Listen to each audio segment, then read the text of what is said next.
Bismillahirrahmanirrahim. Assalamualaikum warahmatullahi wabarakatuh. Bapak-bapak, ibu-ibu, mas-mas, mbak-mbak, khususnya adik-adikku sekalian yang dirahmati Allah dimanapun Anda berada. Kembali di Iip Channel bersama saya Iip Wijayanto. Kali ini kita akan membahas tema yang harus kamu lakukan ketika ingin cepat melihat mantan dan orang ketiga berpisah. Ya, jadi ya, banyak sekali di antara kita yang kemudian pengennya mantan dan orang ketiga pisah. Justru yang kita lakukan membuat mantan dan orang ketiga semakin dekat, semakin mesra, semakin akrab, semakin romantis, ya. Jadi apa yang kita lakukan itu yang kemudian hasilnya justru sebaliknya dari apa yang kita harapkan. Yakni yang pertama, ketika kita terus berusaha ngejar-ngejar untuk merebut mantan kembali bersama kita lagi. Apa yang kemudian kita rasakan? Setelah kita ngejar-ngejar mantan tadi kan capek yang pasti ya. Setelah itu banyak waktu yang terbuang, banyak uang yang sia-sia kan uangnya jadi sia-sia tuh, cuman untuk beli bensin, bolak-balik ke rumah mantan, bolak-balik ke tempat kerja mantan, ke kampus mantan, dan seterusnya. Belum lagi untuk makan siangnya ya, padahal kalau makan siang di rumah kan gratis ya, dimasakin oleh orang tua misal. Nah, kemudian justru yang terjadi ketika kita kejar mantan dan orang ketiga tambah menjadi-jadi. Itu kan yang banyak kita rasakan.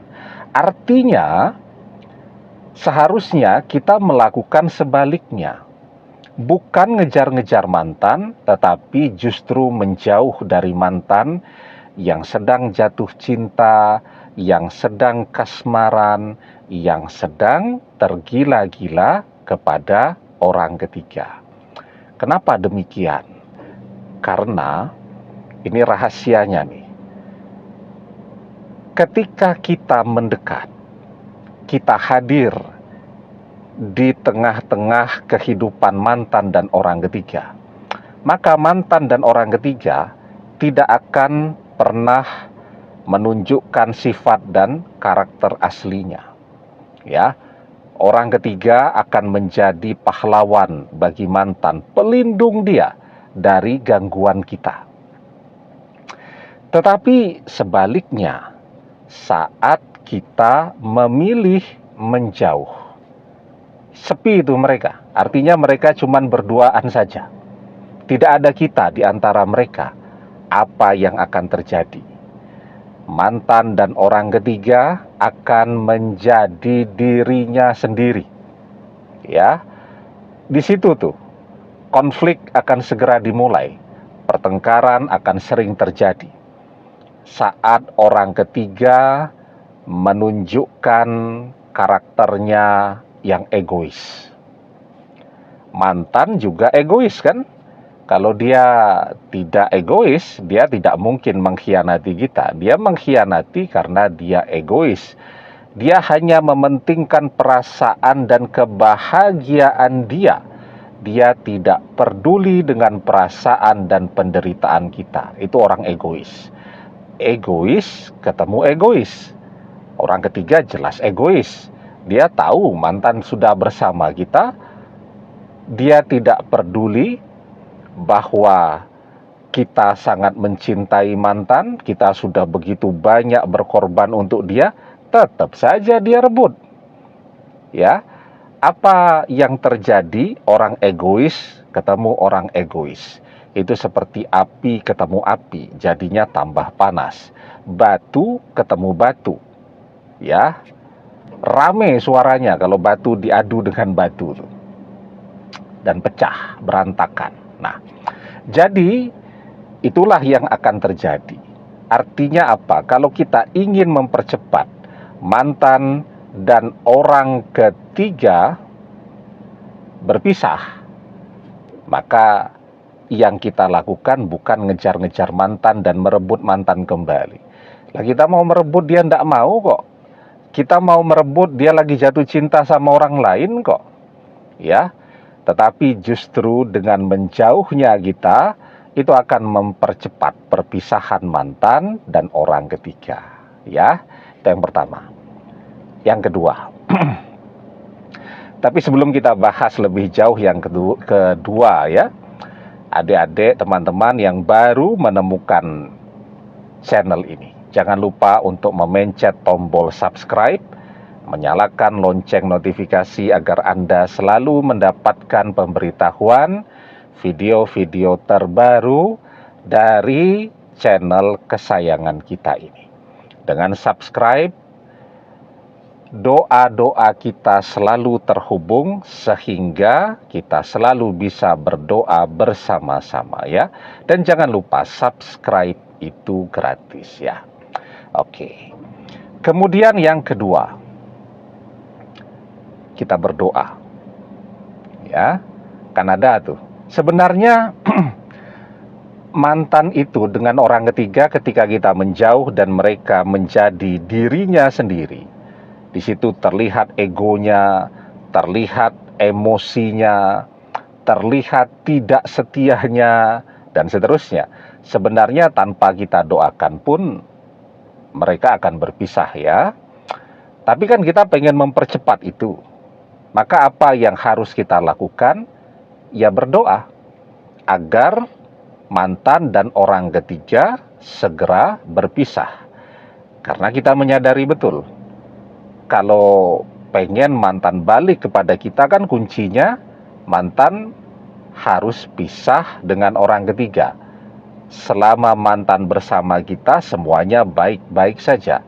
Mantan jadi berubah saat orang ketiga hadir, kan gitu. Nah, ketika kita ingin mempercepat itu, maka kita harus berdoa. Karena apapun di dunia ini, semua bisa terjadi, terwujud dengan izin dan kehendak Allah. Apapun, ya, termasuk berbagai usaha kita ini. Usaha pengen mantan balik. Nah, mantan bisa balik atau tidak, kita usaha. Kita berdoa. Dan doa itu tujuannya untuk mendapatkan pertolongan Allah, karena apapun bisa terjadi jika Allah mengizinkan. Keuntungan kita yang harus kita tahu, bahwa mantan mengkhianati kita, satu. Yang kedua, orang ketiga menzolimi kita, merebut mantan dari kita. Jadi dua-duanya ini sudah zolim kepada kita. Ya, artinya apapun yang kita doakan kepada mantan akan kejadian. Apapun yang kita doakan kepada orang ketiga akan kejadian. Karena dua-duanya sudah menzolimi kita. Ya, dan doa orang yang terzolimi itu adalah doa yang mustajab. Ya, maka di dalam sebuah hadis ya, kita diajarkan wattaqi da'watal mazlum fa innahu laisa bainahu wa bainallahi hijab. Takutlah kepada doa orang yang terzolimi, karena sesungguhnya tidak ada hijab, tidak ada pembatas antara dia dengan Allah. Nah, jadi sebagai orang yang terzolimi ini, apalagi yang menzolimi itu dua-duanya, itu membuat kita menjadi sangat dekat dengan Allah. Nah, sekarang kita mau memanfaatkan keuntungan kita ini, ya. Jadi sebagai orang yang terzolimi itu kan memberikan keuntungan kepada kita untuk berdoa apa saja. Karena doa orang yang terzolimi apa saja kepada orang yang menzoliminya, itu akan terjadi. Nah, jadi itu ya, ketika kita ingin mempercepat melihat mantan dan orang ketiga berpisah, kuncinya dua tadi. Kita berikan kesempatan kepada mereka untuk saling mengenal, ya, untuk mulai bertengkar dan seterusnya, dengan cara menjauhi mereka, tidak mengganggu mereka. Yang kedua, kita minta kepada Allah agar orang-orang yang sudah menzolimi kita ini berpisah. Demikian, semoga bermanfaat. Wallahu a'lam bissawab, billahi taufik wal hidayah. Assalamualaikum warahmatullahi wabarakatuh.